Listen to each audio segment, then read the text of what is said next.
Hola a todos amantes de la economía. Somos María y Julia y este es nuestro amigo Economía. Hoy estamos aquí para hablaros sobre la política fiscal. Hoy en día vivimos en un mundo en el que las sombras del gobierno manipulan las palancas de la política fiscal desde sus oscuras guaridas. Ellos eligen ganadores y perdedores económicos y controlan el ciclo económico, impulsando recesiones y controlando la inflación para servir sus nefastos propósitos. No le hagáis caso. La política fiscal es la actuación intencionada del sector público, ya sea el Estado, las comunidades autónomas, los ayuntamientos o la seguridad social, mediante la recaudación de fondos, principalmente en concepto de impuestos, y la aplicación de gastos públicos, para así lograr los objetivos perseguidos por el Estado. Anteriormente hemos visto el ciclo económico y cómo la economía sube y baja y así sucesivamente. El ciclo económico muestra que la economía no siempre está en su potencial. ¿Pero qué pasa cuando la producción real no está por debajo del potencial? A esto los economistas lo llaman brecha recesiva.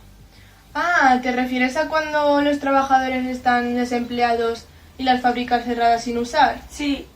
¿Y puede pasar lo contrario? A veces la producción real puede elevarse por encima del potencial, y a esto los economistas lo llaman brecha inflacionaria. Claro, cuando el desempleo es muy bajo y las fábricas están funcionando sin ser sostenibles.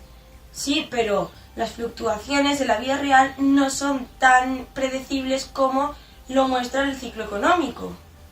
Exacto. Cada economía industrializada moderna vive unos tiempos de auge y de caída. Por ejemplo, la tasa de crecimiento del PIB real de los Estados Unidos. A mediados de los años 80, las cosas se fueron aplanando y a esta época le llamaron la Gran Moderación. Todo esto se debía a que parecía que los días de recesiones profundas y de alta inflación habían llegado a su fin. Luego vino la Gran Recesión como consecuencia de la crisis financiera de 2008 y vuelta a lo mismo de arriba y abajo del ciclo económico. Podemos decir que tanto las épocas de recesión como las épocas de expansión causan serios problemas. Se ha demostrado que la alta tasa de desempleo que se produce durante las épocas de recesión hace que se incrementen los suicidios, la violencia doméstica y los trastornos sociales. ¿Pero hay alguna manera de suavizar estas fluctuaciones? Muchos economistas sostienen que los responsables políticos deberían intervenir en la macroeconomía para fomentar el pleno empleo y reducir la inflación. Hoy vamos a ver una de estas maneras, la política fiscal. La idea de la política fiscal es realmente simple. Cuando la economía va demasiado lenta o demasiado rápido, lo que hace el gobierno es elegir entre pisar el acelerador o pisar el freno y así cambiar los presupuestos. En el caso de España se cambian los presupuestos generales del Estado. Y en caso de Estados Unidos, este es el trabajo del Congreso y del presidente, actualmente Trump. La política fiscal puede ser o expansiva o restrictiva.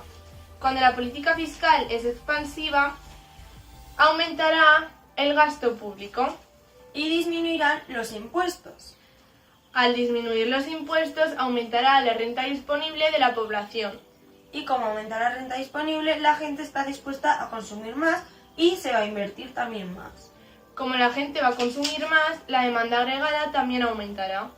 Y al aumentar la demanda agregada, las empresas estarán dispuestas a producir más y para producir más van a necesitar a más trabajadores, por lo que se crearán más contratos. Y al crearse más contratos, la gente va a tener más dinero, por lo que los precios también aumentarán para que las empresas se beneficien. Entonces volveremos al principio otra vez. Los impuestos aumentarán porque la gente tendrá más dinero, ya que tendrán todos trabajo. Y el gasto público va a bajar. Como bajará el gasto público y aumentarán los impuestos, la renta disponible de la población también disminuirá. Y al bajar la renta disponible, bajará la inversión y también bajará el consumo. Como bajará el consumo, bajará la demanda agregada. y al bajar la demanda agregada, las empresas dejarán de producir tanto, empezarán a despedir más gente ya que no les es rentable mantener esos puestos de trabajo y los precios van a tener que bajar ya que la gente no tiene tanto dinero para consumir. Y así algunas personas podrán comprarle algo de las empresas ya que bajarán el precio. Creía que eras un monstruo, pero eres bueno y tierno y pensaba que ibas a subir los impuestos, pero veo que no.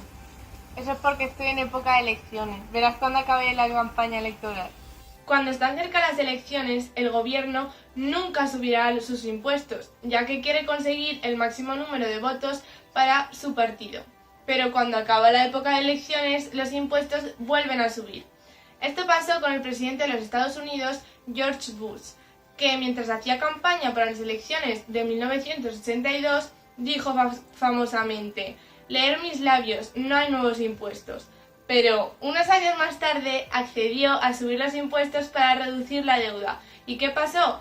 Pues que en las elecciones de 1992 no salió elegido presidente. Así que la gran pregunta aquí es, ¿la política fiscal realmente funciona? ¿Estimular la economía mediante el gasto y los recortes de impuestos en realidad hace que la economía crezca? Este es el debate más acalorado de la economía moderna. Las teorías clásicas defendidas por los neoliberales suponían que la economía se arreglaría sola a largo plazo y que la intervención del Estado en el mejor de los casos traería consecuencias no deseadas y en el peor de los casos traería una inflación masiva y deuda. Estas teorías dominaron las decisiones políticas del principio de la Gran Depresión. Los economistas sostienen que los desempleados aceptarían un sueldo más bajo debido a que es mejor que te paguen poco a que no te paguen nada. Así, los recursos acabarían cayendo ya que cada vez menos personas usarían estos recursos y los comprarían. Por tanto, menor coste de producción conduce a mayor producción y a más trabajo. Sí. La economía está de nuevo en pista. En ese momento muchos políticos pensaban en una economía enferma, como pensaban los médicos antiguamente en un enfermo. El pensamiento era que los problemas eran el resultado del desequilibrio acumulado y que podría ser curado por la purga agresiva. Esto en el caso de los médicos significaría dejar sangrar a sus pacientes y en el caso de una recesión significaría retroceder y dejar que la economía sangrara trabajo y producción hasta restablecer nuevamente el equilibrio. Luego apareció el economista británico John Maynard Keynes, el cual fue uno de los más influyentes y discutidos del siglo XX. Keynes fue prácticamente el inventor de las economías modernas y desarrolló teorías y modelos sobre los gastos en la producción. Además, sugirió el uso de la política fiscal expansionaria como acelerador de la economía y él sostenía que el gasto público puede compensar una disminución en el gasto del consumo. Además, a pesar de que la economía a largo plazo se autocorrigiese, según Keynes no tendríamos que esperar a esto debido a que, según él, a largo plazo todos estamos muertos. Keynes murió en 1964, pero sus teorías perduran hoy en día. A primera vista parece que la política keynesiana es la solución perfecta para una economía lenta. Si el gasto del consumidor baja, el gobierno puede incluso gastar. ¿Pero qué hay de malo en esto? Bueno, el gobierno necesita pagar todo este gasto y no les vale solo con subir los impuestos, porque esto provocaría otra vez la bajada del gasto del consumidor y el objetivo fracasaría. Así, para estimular la economía, los gobiernos necesitan el gasto deficitario. Es decir, necesitan gastar más de lo que recaudan mediante impuestos fiscales. Además, para acabar esto, necesitan préstamos, lo que conlleva deuda. Y normalmente a la gente a la que no le gustan las políticas keynesianas es porque provocan deuda. Exacto. El gasto deficitario conlleva el llamado efecto de desplazamiento. Cuando el gobierno pide mucho dinero prestado, hace que aumente las tasas de interés. Esto complica a las empresas a la hora de pedir prestado dinero o a la hora de comprar cosas como fábricas y herramientas. Esto quiere decir que al mismo tiempo que la economía se debilita, la deuda pública va creciendo.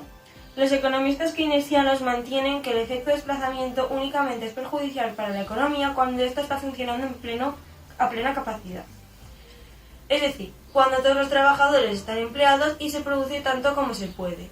Esto significa que la producción total no va a poder realmente aumentar y por tanto habrá más gasto público que gasto privado. Vamos a comparar las economías que han recibido estímulos con las que no lo han recibido. En el año 2009, el gobierno estadounidense lanzó un programa de estímulo en respuesta a la crisis financiera. A pesar de esto, el empleo y el PIB cayeron. Pero, aunque esto es un fracaso, muchos economistas piensan que de no haber sido por este estímulo, la situación hubiese sido mucho peor. Y mientras Estados Unidos implementaba estímulos, muchos países europeos llevaron a cabo una política llamada austeridad, que consistía en incrementar tasas y recortar el gasto público para así reducir la deuda. Desde 2011, cuando Estados Unidos y las políticas europeas empezaron a alejarse, la economía de Estados Unidos ha crecido un 2,5%, mientras que el PIB de la zona euro se ha reducido un 1%. Por otro lado, el paro de Estados Unidos ha caído al 5,5%, mientras que el de la zona euro ha crecido un 12%. Otro aspecto a tener en cuenta es que el estímulo es complejo y difícil de hacerlo bien. Una razón es debido al efecto multiplicador. La idea aquí es que el gobierno gaste 100 euros, por ejemplo, en la construcción de una autopista y el trabajador de esa autopista ahorrará 50 y luego gastará los otros 50 en un concierto. Y el músico que reciba ese dinero ahorrará 25 y gastará los otros 25, y así sucesivamente. Así, debido a este efecto dominó, el aumento inicial en el gasto público de 100 euros podría acabar teniendo un valor de 175 en el actual gasto de la economía. Los economistas lo llamarán un multiplicador del 1,75. Pero la pregunta es, ¿cuál es el verdadero multiplicador de la economía? Los economistas han descubierto que depende de distintas situaciones. Cuando la economía está en un buen momento, el multiplicador está más cerca del 1. Si todos están ya trabajando y el gobierno decide construir una carretera, van a tener que contratar a trabajadores del sector privado. Entonces, la producción del sector público aumentará, pero la del sector privado se reducirá. Y esto no supondrá ninguna variación en el PIB debido a que no hay ningún beneficio de ella. Pero cuando la economía está en recesión, con montones de desempleados y mucho capital no usado, el multiplicador está alrededor de 2. Debido a este efecto dominó, un aumento de 100 euros en el gasto público sería unos 200 euros en el gasto total. Además, diferentes políticas tienen diferentes complicaciones.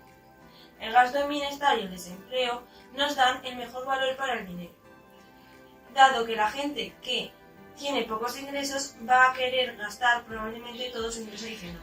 El gasto en infraestructura y asistencia a los estados y gobiernos locales también parece tener un alto multiplicador, sobre un 1,5.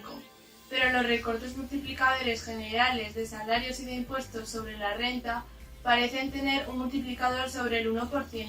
Si el gobierno reduce cientos de euros en impuestos, la economía crecerá alrededor de 100 euros. Además, las metas de recortes de tasas y créditos fiscales tienen más bajos multiplicadores, dado que tienden a beneficiar a los que más ingresos tienen, que a menudo son los que ahorran más de lo que gastan con sus ingresos adicionales.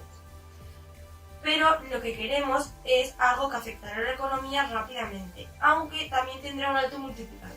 Así, los recortes ponen en las manos de la gente dinero rápidamente que podría ahorrarse o gastarse. Por otro lado, proyectos de infraestructuras como construir carreteras y puentes tienen fuertes multiplicadores, pero puede llevar meses e incluso años completarlas. Entonces, el estímulo fiscal puede ser una importante herramienta, al menos cuando se llega a una recesión, pero no significa que sea fácil de hacerlo o que todo el estímulo se cree igual. Así parece que las políticas de Keynes están para quedarse. Hasta otra, amantes de la economía.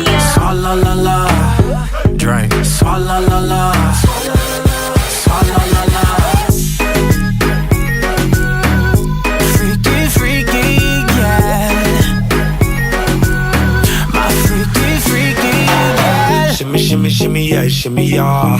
Bad girls gon' swallow la la. Bust down on my wrist in it, bitch. My pinky ring bigger than this. Matter how